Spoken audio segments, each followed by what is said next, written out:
Mesdames, Mesdemoiselles, Messieurs, bonjour et heureux de vous retrouver une fois encore nombreux sur notre chaîne YouTube pour une nouvelle vidéo en conseil et astuces pour mieux comprendre les nouvelles technologies. Je me nomme Dominique Adabi et je suis le promoteur. Le thème de notre vidéo aujourd'hui est comprendre le cloud computing, SaaS.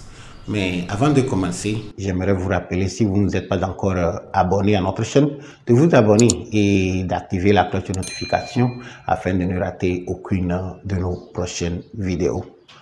Comprendre le cloud computing. Normalement, si vous avez une entreprise et vous voulez implémenter un système informatique, la première des choses que vous allez faire, c'est que vous allez acheter le matériel, à savoir les ordinateurs, les câbles, les modems, les switches, les routeurs. Et tout ceci constitue ce que nous appelons l'infrastructure informatique. Et maintenant que vous avez votre infrastructure, il vous faut une plateforme. Et pour les plateformes, vous pouvez, comme c'est une entreprise, peut-être vous allez vouloir acheter la licence Windows sur vos ordinateurs de bureau et peut-être télécharger le système d'exploitation Linux sur vos serveurs. Ce que vous êtes en train de faire à ce niveau, c'est ce que nous appelons la plateforme informatique. Et maintenant que vous avez établi votre plateforme informatique, il vous faut les logiciels. Si vous voulez faire des traitements de tests, si vous voulez faire des calculs, si vous voulez faire des présentations, il vous faut des logiciels pour toutes ces choses. Alors, vous pouvez retourner chez le vendeur, acheter une copie de Microsoft Office, par exemple, et on va vous remettre ça soit sur une clé USB ou bien un lien téléchargeable en ligne ou encore un CD que vous retournez chez vous et vous installez ça sur votre machine qui est dans votre bureau. Alors, ce que vous êtes en train de faire là-bas, c'est l'utilisation des logiciels. Et ces logiciels que vous avez achetés sur la clé ou bien sur le CD sont destinés à fonctionner uniquement sur votre ordinateur qui est physiquement présent dans votre bureau. Alors, l'informatique, c'est comme ça que nous l'avons connu depuis des années. Mais depuis un temps, c'est aussi possible de faire tous ces processus que je viens de décrire directement sur l'Internet, et d'où vient le concept de cloud computing. Alors dans cette vidéo aujourd'hui, je vais prendre mon temps et vous expliquer aussi simplement et clairement que possible comment vous pouvez intégrer ces trois catégories dans le cloud. Alors, avant de me tourner vers mon ordinateur de bureau pour commencer la présentation, je vous propose d'écouter un de nos spots publicitaires. Femme d'affaires, chef d'entreprise, ONG et association, responsable religieux. Faites découvrir vos activités en ligne en commandant un site web chez Montoro.net à partir de 50 000. Appelez le 90 55 47 77. Me voici devant mon ordinateur de bureau et comme je vous l'ai dit dans mon introduction, le thème de notre vidéo aujourd'hui est comprendre le cloud computing, SaaS. Alors, qu'est-ce que c'est que le cloud computing? Depuis quelques années, il y a un nouveau service qui est rentré dans nos habitudes et c'est le service cloud. Alors, le service cloud, contrairement à la façon dont nous utilisons l'ordinateur par le passé, le service cloud nous permet d'enregistrer nos données sur l'Internet. Ainsi dit, nous pouvons les accéder partout où nous sommes. Sûrement, vous avez entendu parler des termes comme data center. Et vous vous demandez, mais qu'est-ce que c'est que data center? Au fait, data center n'est autre chose qu'un endroit où il y a beaucoup de serveurs. Okay? Et ces serveurs, leur rôle, c'est d'enregistrer vos données. Quand je dis données, vous allez, certaines personnes d'entre vous vont aussi se poser la question, qu'est-ce que c'est que données? Au fait, tout ce que nous faisons sur l'ordinateur, que ce soit sur notre portable, sur notre portatif ou encore sur notre ordinateur de bureau, toutes les informations que nous échangeons, c'est ce que nous appelons les données informatiques. Okay?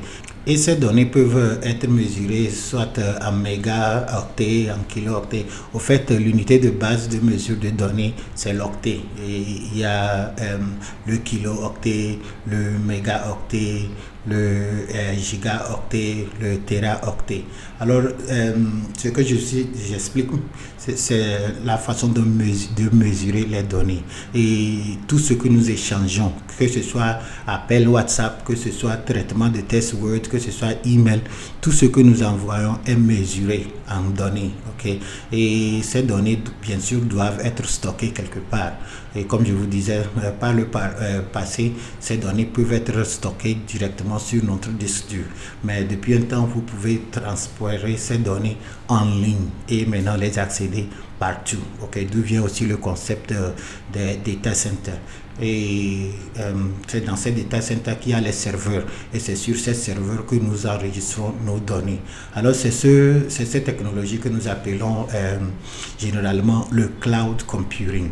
Alors le cloud computing n'est autre chose que le fait d'enregistrer vos données en ligne et les accéder partout où vous êtes. Okay? Alors si ça peut être simplement des données pour consommer ou encore ça peut être des applications pour utiliser. Tout ceci est possible grâce au cloud computing. Sûrement que vous allez vous poser des questions, mais pourquoi il faut le faire? Est-ce que c'est une bonne idée? Au fait, dans cette vidéo, je ne vous dis pas que vous devez le faire, je ne vous dis pas que c'est bon ou ce n'est pas bon. Je vous explique simplement ce qui est. Et maintenant, je vous laisse la décision si vous allez l'utiliser ou pas. Mais ce qui est sûr est que c'est la tendance. Alors, tôt ou tard, vous serez appelé à le faire. Alors, il faut d'abord le comprendre d'avance. Ok. Alors, quand nous parlons de cloud computing, ce n'est autre chose que le fait d'utiliser l'ordinateur sur l'Internet. Okay? Enregistrer nos données sur l'Internet et les accéder partout où nous sommes à travers un compte d'utilisateur. Okay. Dans cette vidéo, je vais vous parler des trois grandes catégories, à savoir le PaaS, le SaaS et le IaaS. Okay. Toutes ces expressions sont en anglais, mais je prendrai soin aussi de vous les expliquer plus en détail. Okay. Alors, la première catégorie des services cloud que j'ai voulu couvrir pour vous aujourd'hui, c'est le IaaS, ou encore Infrastructure as a Service, ou encore en français infrastructure en tant que service. Si vous êtes informaticien et on vous a embauché pour gérer le réseau d'une entreprise, ou encore vous êtes chef d'entreprise, peut-être vous avez plusieurs agences, ça ne sert à rien d'acheter le matériel informatique dans tous vos bureaux, c'est-à-dire les câbles, les routeurs, tout ça là, vous n'avez pas besoin d'acheter tout ça. Il suffit simplement de s'abonner à un service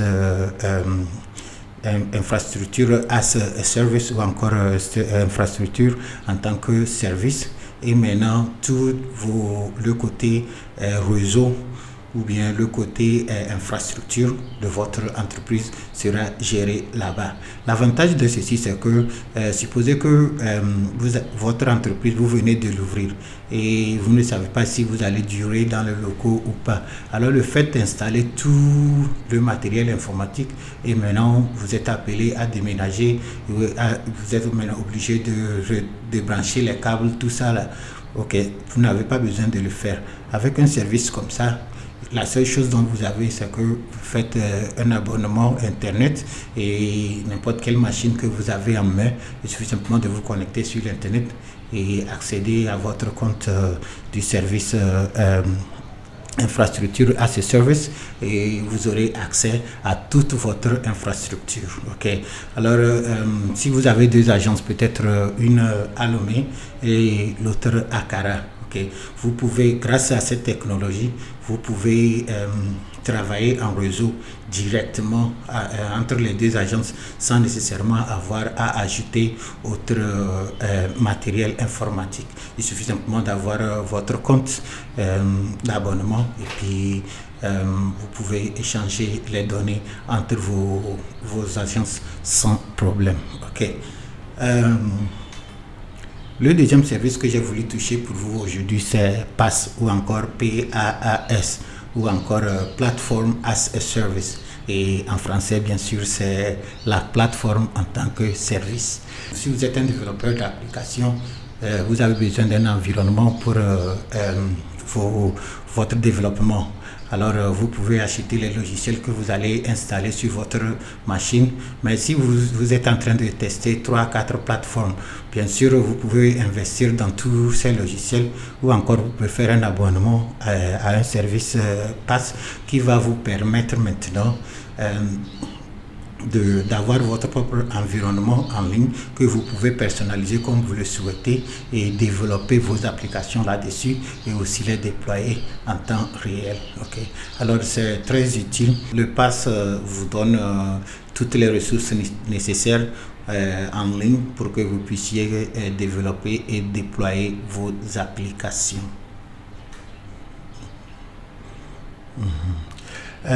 La troisième catégorie de services cloud dont j'ai voulu vous parler aujourd'hui, c'est le SaaS ou encore le SaaS ou Software as a Service ou encore en français le logiciel en tant que service. Au fait, c'est le but de notre vidéo aujourd'hui parce que c'est celui qui s'adresse directement à l'utilisateur que nous sommes. Okay. Comme je vous ai donné aussi l'exemple au début de la vidéo, en disant que si vous avez un ordinateur, vous achetez le Word, Excel, PowerPoint pour installer sur votre ordinateur et vous l'utilisez. Avec les services, vous n'êtes plus obligé de le faire. Vous pouvez vous abonner à un service comme Microsoft 365 qui est un exemple de service SaaS et maintenant tous vos documents, tout ce que vous traitez peut être stocké directement en ligne. Avec ça, même si votre ordinateur est gâté et vous l'avez remplacé, pas de problème, vous n'allez pas dire que j'ai perdu mes documents, je n'ai plus ceci, je n'ai plus cela, parce que tous vos documents, tout ce que vous avez créé est enregistré dans votre compte. Okay? Et c'est ce genre de service que nous appelons le SaaS ou encore le logiciel en tant que service.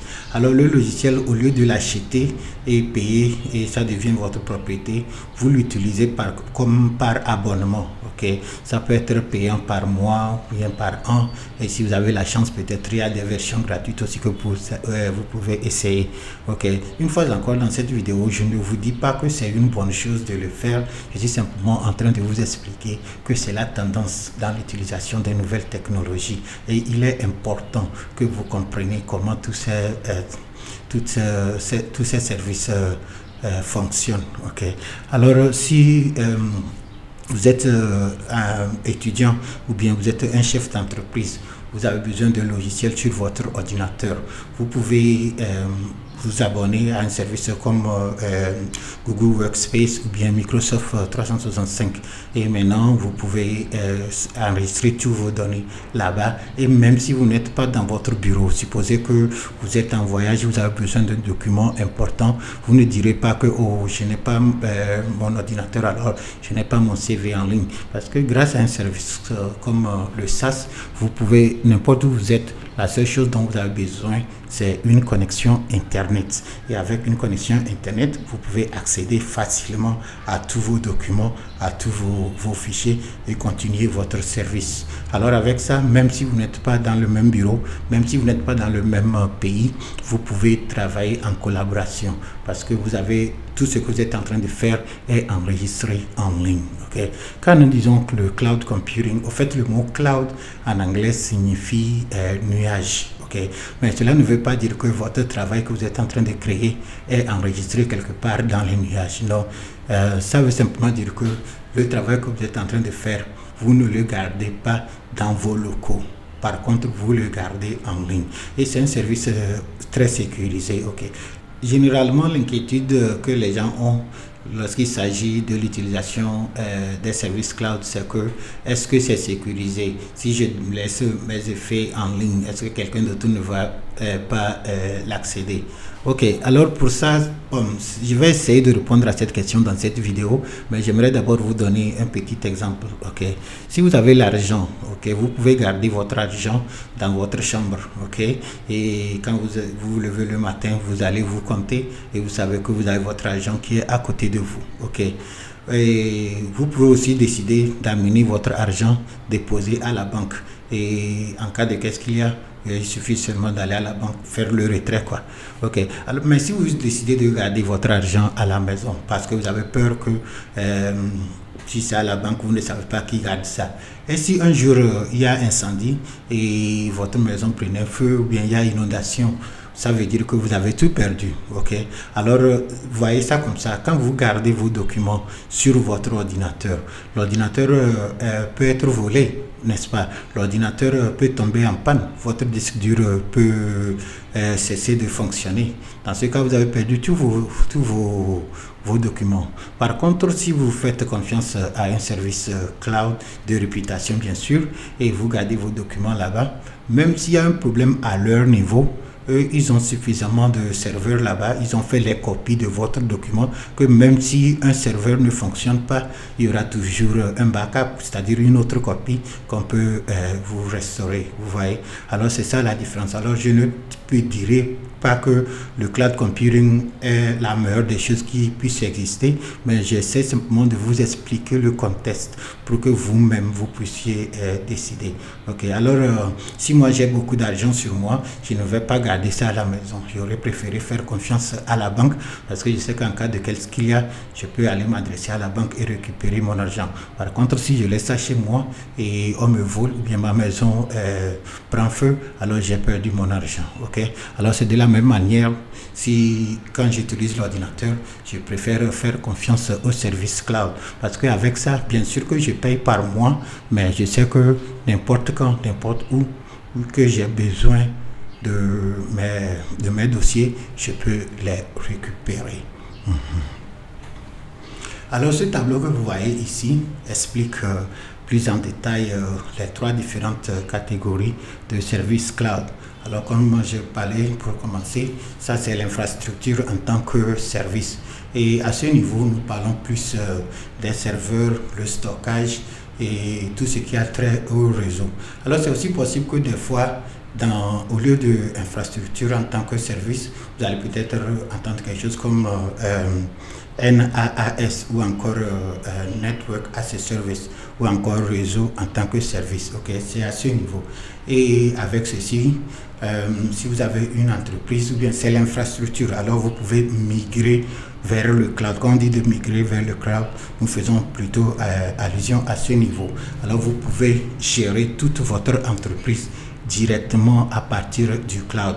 Vous n'avez pas besoin de dépenser l'argent sur les matériels de réseau comme les serveurs, les hubs, les switches et autres. Vous n'avez pas besoin de ça. Il suffit simplement d'avoir un ordinateur et puis l'ordinateur est connecté à l'internet et maintenant vous pouvez accéder à votre bureau virtuel directement en ligne. Ok, alors c'est l'infrastructure as a service. Maintenant, quand nous voyons la plateforme en tant que service ou encore PaaS, vous allez voir qu'à ce niveau, nous parlons bien sûr de la virtualisation. La virtualisation, c'est le fait d'avoir, disons, votre ordinateur en ligne. Okay? Par exemple, vous avez un ordinateur Windows 11 ou bien Windows 10 que vous utilisez. Okay? Peut-être vous avez besoin d'une machine un peu plus puissante. Alors vous avez investi l'argent pour acheter quelque chose qui a un grand RAM et puis un grand disque dur parce que bon, on vous a dit que c'est ce dont vous avez besoin. Ça c'est bon. Quelques années plus tard, vous vous rendez compte que au fait vous n'avez même pas utilisé la moitié de votre disque dur ni la capacité de votre RAM. Or avec un service comme le PaaS, vous pouvez acheter votre ordinateur virtuellement. Je ne sais pas si vous me comprenez quand je parle ainsi. Au lieu d'avoir votre Windows 11 qui est sur votre ordinateur au bureau, et c'est ça que vous utilisez, et vous achetez les pièces pour ajouter parce que vous voulez améliorer la performance, vous pouvez aller directement dans le cloud, commander une machine virtuelle. Ok, et la machine, maintenant vous pouvez spécifier ce dont vous avez besoin. Si vous avez besoin de RAM de 4 Go, alors quand vous achetez, c'est ce que vous choisissez. Si vous avez besoin d'un disque dur de 1 Tera, c'est ce que vous spécifiez. Alors vous pouvez mieux personnaliser votre matériel de travail. Ok, ça ne sert à rien de dépenser beaucoup d'argent, acheter un ordinateur parce que quelqu'un a dit que c'est puissant et vous n'utilisez même pas la moitié de la capacité de l'ordinateur. Ok, avec les services PaaS, vous pouvez passer à la virtualisation. Vous pouvez acheter un ordinateur virtuel, vous voyez, et vous pouvez accéder à votre Windows 11 ou encore à votre système Ubuntu, même à partir de votre portable ou de votre portatif. Alors l'appareil que vous tenez en main n'est pas un problème parce que ce que vous êtes en train de faire, au fait, vous ne le faites pas dans l'appareil, mais plutôt vous le faites en ligne. Ok, le vrai ordinateur que vous utilisez n'est pas celui que vous tenez en main. Celui que vous tenez en main, c'est simplement une porte, quoi, pour que vous puissiez accéder à votre vrai ordinateur qui est en ligne. Alors avec la plateforme en tant que service, vous pouvez construire. Ok, vous pouvez construire là-dessus. Ok, alors quand je dis construire, c'est-à-dire c'est comme vous pouvez travailler là-dessus, quoi. Pensez à ça comme votre propre ordinateur, sauf que l'ordinateur là n'est pas dans votre bureau, mais plutôt il est en ligne. Ok, alors tout ce que vous voulez faire pour déploiement et autres, c'est vous pouvez vous abonner à un service PaaS. Ok, pour les utilisateurs, je vais pour parler de SaaS. Ok, au fait, le but de cette vidéo vraiment, c'est de vous expliquer le concept du SaaS. Ok, et le SaaS, une fois encore, c'est le logiciel en tant que service, et c'est ça qui vous permet d'utiliser les applications que vous utilisiez déjà hors connexion, de les utiliser en ligne. Ok, et l'avantage principal dans ceci, c'est que les applications, comme c'est hébergé sur l'internet ou encore sur le cloud, il y a les mises à jour automatiques. Ok, et puis tout ce qui sort comme nouveau, vous n'êtes pas obligé de retourner pour acheter un nouveau CD, venir l'installer, mais les mises à jour sont faites automatiquement. Et il y a plusieurs applications que vous pouvez utiliser avec un service SaaS.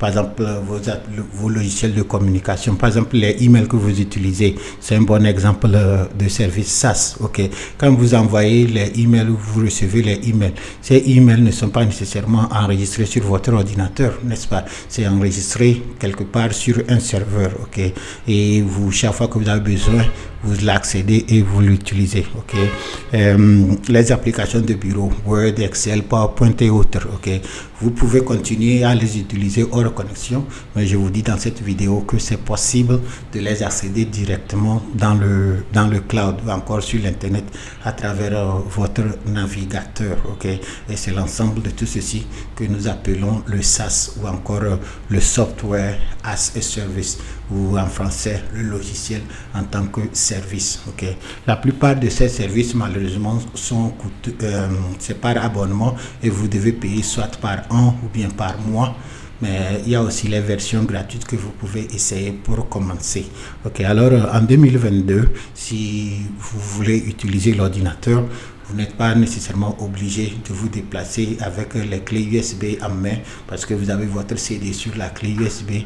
Non, je vous conseille vivement au moins de vous familiariser avec le cloud. Ok, il y a des termes que nous utilisons régulièrement, peut-être on les attend à la radio ici et là, on ne sait pas exactement ce que ça veut dire, mais dans cette vidéo, moi j'ai pris mon temps et je vous explique ce qui c'est exactement que le cloud computing et comment vous pouvez l'intégrer dans vos affaires. Alors en tant qu'utilisateur, et si vous voulez les logiciels pour vos traitements de tests, pour vos gestions de projets. Tous ces services sont disponibles en ligne. C'est à vous d'aller faire une petite recherche et trouver. D'ailleurs, dans cette vidéo, j'ai choisi quelques services SaaS pour vous montrer. Par exemple, Microsoft 365 est un bon exemple de service SaaS. Alors vous pouvez accéder à Word, Excel, PowerPoint, OneNote, OneDrive, tous ces logiciels, vous pouvez l'accéder à travers office.com. Et c'est ce que nous appelons Microsoft 365. Au fait, j'ai fait plusieurs vidéos sur cette chaîne couvrant les services Microsoft 365. Alors, si ça vous intéresse, retournez sur notre chaîne YouTube et cherchez la playlist appelée Produits Microsoft et vous allez voir tous ces services-là que j'ai détaillés là-bas pour vous. De la même manière, il y a aussi Google Workspace. Google Workspace est pratiquement l'équivalent de Microsoft 365, sauf que ça appartient bien sûr à Google. Alors, vous pouvez aussi accéder à tous ces services, savoir Gmail, calendrier, OneDrive. En fait, il n'y a rien ici que vous ne faites pas déjà. La réalité, c'est que vous utilisez déjà le cloud computing. Même d'ailleurs, quand vous prenez votre portable et vous faites vocal WhatsApp, le vocal que vous avez fait là, vous n'envoyez pas ça directement à votre correspondant. Vous l'envoyez sur un serveur quelque part. Et le correspondant, lui, a seulement accès à ça parce que lui aussi, il utilise le même service. Alors, je ne vous apprends pratiquement rien de nouveau. Je vous explique simplement que ce que vous êtes en train de faire, c'est ce que nous appelons le cloud computing. Et c'est la nouvelle tendance. Alors, avant que vous avanciez dedans, il faudrait au moins que vous compreniez comment ça fonctionne. Alors, c'est le but de cette vidéo. Vous pouvez aussi essayer Soho Project. C'est un logiciel de gestion de projet.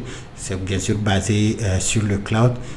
Ça vous permet de suivre votre travail et aussi de collaborer avec les autres.